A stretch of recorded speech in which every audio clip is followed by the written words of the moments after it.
Successful মানুষের মুখে সবসময় দুইটা জিনিস থাকে, এক হাসি থাকে আর দ্বিতীয়ত নীরবতা। They smile to solve the problems and they stay silent to avoid the problems.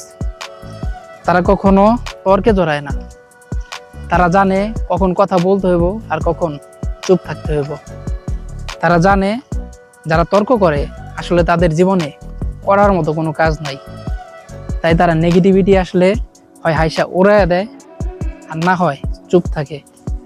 তারা কাজে কইরা দেখায়, আর কাজে কইরা দেখানোর পরেও তাদের মুখে দুইটা জিনিসই থাকে, হাসি থাকে তাদের জন্যে যারা তাদের উপরে বিশ্বাস করছিল, আর নীরবতা থাকে তাদের জন্যে যারা এখনো তাদের সমালোচনা করে। তাই সাকসেসফুল মানুষদের গুণ নিজের জীবনে আনো, তুমিও তোমার কাজ কইরা যাও, মানুষ কি বললো হয় হাইসা উড়াইয়া দাও আর না হয় চুপ থাকো, তোমার রেজাল্টই কথা বলবো।